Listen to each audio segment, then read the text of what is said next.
Can you please let me stay just for tonight? Standing at the front door, my 9-year-old grandson, Sean, soaked to the bone, cradling a baby, made Ryan and me exchange surprised looks. Sean had walked all this way in the torrential rain, carrying a baby. Why was he doing something like this? Doubts swirled in my chest, but I was too shocked by the surreal situation to figure out how to extract the story from Sean. Meanwhile, Ryan next to me was fuming, saying, "I can't handle taking care of them." Right after, Ryan grasped a golf club that was by the front door, his face contorting into something fierce. Sean started shaking at the sight of Ryan. I hadn't expected Ryan to suddenly explode in anger, and with Sean right there, I was flustered. This is bad. I need to do something. I was desperately thinking of a way to defuse the situation. My name is Yvonne. I'm a 67-year-old homemaker. I live with my husband Ryan, who is 2 years older than me. Ryan was a musician until about 5 years ago. His cool persona, singing with a husky voice behind sunglasses, was popular among the young folks, and of course, I was a fan of Ryan too. Even now, as we've aged, Ryan is so stylish and he's my pride and joy. Personality-wise, he likes things to be black and white. He trusts those he believes in to the fullest, but once he's turned his back on someone, he never mends the relationship. For better or worse, he's an easy man to understand. We met through an event, but now we're a close-knit couple, grateful that a famous person like Ryan fell for an ordinary woman like me. However, up until 9 years ago, we lived with our son. His name is Harry. He will be turning 30 this year, but it's been so long since we've seen him, I can't even remember the last time we celebrated his birthday. Harry was a real daddy's boy, clinging to Ryan, who was busy with work, and they would always go out together on the rare days off. Ryan loved Harry, who was fond of him, and no matter how tired he was, they would play catch in the park or Ryan would teach him the guitar. I would watch their playtime with a warm smile. Aside from the fact that Ryan was famous, we were just an ordinary, happy family. Harry wasn't much of a scholar. But, being a homemaker myself and with Ryan being an artist, we never felt the need to push him too hard in his studies. It's okay to have just one thing you're good at. If you polish it a bit more than others, it can become your job. Okay, Dad. Following Ryan's advice, Harry continued to pursue his love for baseball. However, Harry's dream was shattered during the summer of his senior year in high school. He got hit by a pitch and injured his shoulder. The doctors said he could never play baseball again. Though they said it wouldn't affect his daily life much, there were inconveniences, like not being able to raise his arm to grab the subway strap, and I couldn't help but feel sorry for him, yet somewhere in my heart, I might have been relieved. Only a handful of people make it to the professional level in baseball. It seemed sensible to consider other paths while there was still time, something I had quietly hoped for. Ryan seemed at a loss for words. He had followed his own teachings and put his all into baseball. Now that baseball was no longer an option for Harry, it must have been hard to show him which path to take. Still, we supported Harry. It didn't have to be baseball.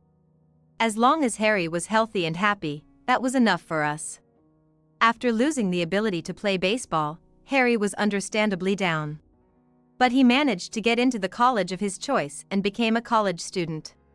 Ryan and I cried tears of joy when we saw Harry getting back to his cheerful self. Harry, who was usually not very talkative, must have felt something stirring in his heart when he saw us crying because he just cried along with us without saying a word. It was when Harry was 21 years old that we ended up living apart from him. Since Harry was attending a local college, he was still living at home, but one day he told us with a serious look, "I've decided to get married. I'll be leaving this house tomorrow." The word marriage suddenly coming from Harry took us completely by surprise. "Marriage? What about college?"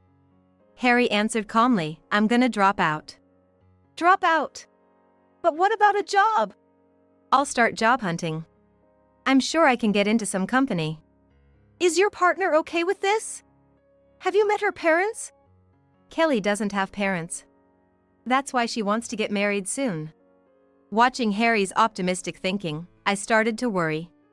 Ryan, standing next to me, was folding his arms and seemed deep in thought. I looked at Ryan, seeking some support. After a pause, Ryan said something unexpected. "If you think it's okay, then go ahead and do as you like." "Hey." I tried to get Ryan to take his words back, but the next moment, I saw Harry's eyes light up, and I swallowed my words. "Thanks, Dad. And Mom, thank you for everything up till now." Harry left those words behind and packed up his belongings to leave the house the next day. I was stunned, unable to accept reality. Ryan said, "It's okay." He might not have been great at studying, but he had the grit to continue baseball seriously. He'll manage just fine in married life. Do you think so? I hope you're right. It seemed Ryan was proud of having raised Harry to be a fine person. Of course, I didn't think our parenting was a failure. But as a parent, I couldn't help feeling anxious about whether young Harry could manage a married life well. And at that moment, I had no idea that this anxiety would only grow. Harry never brought his wife, a woman named Kelly, to our home. No matter how many times I contacted Harry to bring them over, I didn't even get a receipt, let alone a reply. It might have been better if we could have visited him directly, but we didn't even know the condo where Harry and his wife were living. The day he said he was leaving home came so suddenly, we didn't have the chance to ask where he was going. I hadn't thought we would completely lose the opportunity to see him, so I wasn't too worried, thinking we could ask him later. But not being able to contact Harry was a different story. "You haven't heard back from Harry, have you?" "Well, I thought maybe Ryan, being a man, might have an easier time getting in touch with him, but it seems he hasn't received a reply either." "Well, maybe they're just busy right now. Let's wait a little longer." "Yeah." At that time, we still had faith in Harry. But about 3 months after Harry left home, I heard something unbelievable. It happened when I was shopping at the local supermarket. I happened to run into Mrs. Turner from next door inside the supermarket, and she said to me, "Congratulations, Yvonne! I heard you became a grandmother." "What?" The unfamiliar word grandchild took me by surprise, and I looked at Mrs. Turner twice. "Huh? Am I wrong?" "The other day, I passed by Harry and a woman who seemed to be his wife. They were pushing a stroller. I greeted them, though they weren't very friendly. I haven't seen them recently, so maybe they've forgotten about me." Oh. I felt as if I had wandered into the world of a drama, listening to Mrs. Turner's story. According to her, it was definitely Harry she had passed by. Harry hasn't changed much in appearance over the years, so someone who has met him once would probably not mistake him for someone else. "Actually, I haven't been able to get in touch with Harry since he left home. I'm embarrassed to say that I just found out about the grandchild now." "Is that so? Well, it's shocking they didn't tell you such important news." Mrs. Turner was surprised by my confession. Of course, she would be. It's absurd not to know about the birth of one's grandchild. That night, I told Ryan exactly what Mrs. Turner had told me. "We have a grandchild? So, he already had a child when he got married. That's why he was in such a hurry to leave home." Ryan was surprised to learn about the grandchild, but he seemed relieved to have figured out why Harry had suddenly married and left home. "This is no time to feel relieved. If we have a grandchild, I want to properly celebrate and see their faces." "Yeah, but we don't even know where they live." That was the problem. We still received no replies from Harry. I wonder if he found a job. If he had, contacting his workplace could be an option, but if we knew where he worked, we wouldn't be having this problem. Mrs. Turner said she met them, so they can't be living too far away. Mrs. Turner has bad legs and usually doesn't go far. Since she met them, it's likely they don't live too far away. Anyway, we just have to keep trying to contact him. He'll break eventually. Maybe he hasn't found a job yet and his pride is getting in the way. Do you think so? Ryan seemed to still believe in Harry. I want to believe in my child too, but not reporting the birth of a child to one's parents is just unconscionable, no matter how you look at it. Kelly, his wife, would normally suggest visiting the in-laws to greet them. Whether they didn't do that, or Harry didn't listen to Kelly, I couldn't see time solving this. Unbelievably, 9 years passed without us meeting Harry or the grandchild. We did manage to get in touch with Harry a few times during those years. Whether it was a whim or not, he only told us that he had a child named Sean. Whenever we tried to find out their address or workplace, he wouldn't tell us anything more. What is he really up to? Even Ryan started to lose trust in Harry after 9 years of sporadic communication. He wasn't completely giving up on him, but he was frustrated that even when he reached out, he got no reply. I felt the same as Ryan. I guess there might be some reason why they weren't contacting us, but not contacting or seeing us at all might mean they no longer think of us as their parents. Feeling this way makes me wonder. What has happened since they got married? There might have been events they couldn't even share with us. But without any contact, there's no way we can offer help. I found myself feeling weighed down whenever I thought about Harry. Around that time, the world seemed grim due to rising costs and political distrust, with the news reporting an increase in murder cases and burglaries. Living just the two of us, elderly, made me vaguely worry about getting caught up in such incidents. Then, the situation took a sudden turn one day during a heavy rainstorm. Neither Ryan nor I could have anticipated what was about to happen. It was on a weekday evening. The rain had been terrible since morning, and our area had been declared at risk of flooding. If the heavy rain continued, we might have had to evacuate. The downpour was so fierce that it seemed to darken the outside world completely. We had prepared our bags to leave the house if an evacuation order was issued, and just as we finished packing, the doorbell rang. Maybe it's a delivery? No delivery would come on such a day, Ryan replied with certainty. And he was right. Delivery services might be suspended due to the storm. So, who could it be? I checked outside the front door, but no one was there. There's nobody there. What's going on? Could it be some kind of prank? But it seemed unlikely anyone would come out just to play a prank on such a day. Curious and a bit scared, I cautiously went to the door and opened it slightly, with Ryan watching anxiously. Are you Grandma? I was speechless at the sight of the person standing outside. It was a child, about the age of an elementary school student. They were wearing a raincoat and holding a baby close to their chest. The baby was wrapped in a raincoat, but its face was drenched by the rain, crying weakly. I was on the verge of panic when the child said, "Are you Grandma?" It snapped me back to reality.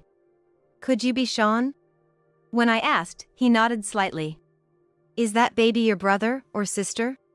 He nodded again to my question. What's going on? What's all this about? Ryan appeared behind me, trying to make sense of the situation. I was just as clueless. I wanted to ask Sean so many questions, but he looked so anxious, it seemed wrong to press him for answers. Sean looked back and forth between Ryan and me before saying in a weak voice, "Can you please let me stay just for tonight?" Standing at the front door, my 9-year-old grandson, Sean, soaked to the bone, cradling a baby, made Ryan and me exchange surprised looks. Sean had walked all this way in the torrential rain, carrying a baby. Why was this boy doing something like this? Doubts swirled in my chest, but I was too shocked by the surreal situation to figure out how to extract the story from Sean. Meanwhile, Ryan next to me was fuming, saying, "I can't handle taking care of them." Right after, Ryan grasped a golf club that was by the front door, his face contorting into something fierce. Sean started shaking at the sight of Ryan. I hadn't expected Ryan to suddenly explode in anger, and with Sean right there, I was flustered. Ryan had lost trust in his son, Harry, who had not been in touch for a long time. Furthermore, it probably took him a while to accept Sean, Harry's child. This is bad. I need to do something. I was desperately thinking of a way to defuse the situation. Ryan, put that golf club down. Sean is scared. Ryan looked at Sean's face and lowered the golf club, saying, "Oh, right." I breathed a sigh of relief. Ryan must have had a lot on his mind with the sudden turn of events. It didn't seem like he was seriously considering throwing Sean out. Perhaps what softened Ryan's heart was seeing Sean trembling while holding the baby. "Sean, come on in first. Let's get you dried off and into the room," I asked him in the gentlest voice I could muster. At that, Sean started to cry right there. I took the baby from Sean and led him to the bathroom. Ryan, looking unsure of what to do, watched our movements. While Sean was in the bathroom, I pondered how to get the necessities for taking care of the baby. Then, Ryan said he'd go out to buy what we needed, so I thanked him and told him to be careful. Ryan, too, must have had a change of heart after seeing Sean trembling and the baby crying. Right now, all we could do was create a calming environment for the two of them. When Ryan returned from shopping, Sean had just come out of the bathroom. I pulled out some old clothes that Harry used to wear from the dresser for Sean to wear. Sean accepted the clothes with a shy thank you. I served the juice Ryan had brought, and for the baby, I made a bottle of milk. As we did this, Sean seemed to calm down and looked ready to talk about what had happened. I exchanged a look with Ryan, and we decided to ask Sean what had happened. "Dad and Mom went to work again today. I just wanted to leave that house. I ran away while they weren't home," Sean said, his voice breaking as he recounted his experiences at home. From what Sean told us, it was clear. Sean had never felt kindness from Harry or his mother from a young age, always being yelled at. He was barely given enough food and never got the toys he wanted. Harry lived in constant fear, always wary of his parents' moods, even at school. Sean had almost no memories of his birth mother, Kelly. Harry had apparently divorced her at some point. The current mom was Mia, a woman Harry had remarried 3 years ago. The baby, a girl named Anna, born 2 months ago, was Sean's half-sister. Mia is working in the nightlife industry. She was harsh in appearance and demeanor, especially towards Sean, who was not her biological child. She completely neglected Anna, leaving all the caregiving tasks, like diaper changes and feeding, to Sean. Harry was no different, not caring for the children either. Ryan and I were astounded by the harsh reality Sean revealed. We had no idea that Harry had divorced Kelly or that he had remarried 3 years ago. Mia, from Sean's description, didn't seem like a decent person. Something must have happened to Harry after he left home because his character seemed to have changed drastically. Mia remarrying someone like her tells the whole story. Both Ryan and I were almost crushed by the fact that Harry, our son we trusted and raised, was being harsh on Sean, not to mention not caring for his children at all. "Is that really true?" Ryan's eyes were bloodshot. Unable to accept the reality that his grandson was being put through such an ordeal by his own son. I understood that feeling all too well. "Yeah. Dad is always angry, saying the previous mom ran away with all the money. He always says with a scary face that he wishes he had never married her. But I'm more scared of Dad. The current mom doesn't think of me as her son either." And Sean paused there, unsure whether to continue. We swallowed hard, waiting for his next words. "Dad and Mom, they say they don't have money, so they go into other people's houses to steal. They told me to stay quiet at home because they were going out to work stealing money today. They threatened me, saying they knew what would happen if I told anyone. I decided to run away to Grandma's house because I thought they wouldn't expect me to run away on such a rainy day. It took me 2 hours to walk here, but it wasn't hard because all I wanted was to escape from them." Sean's story was almost unbelievable. But thinking that Harry was still thinking straight seemed even more dangerous now.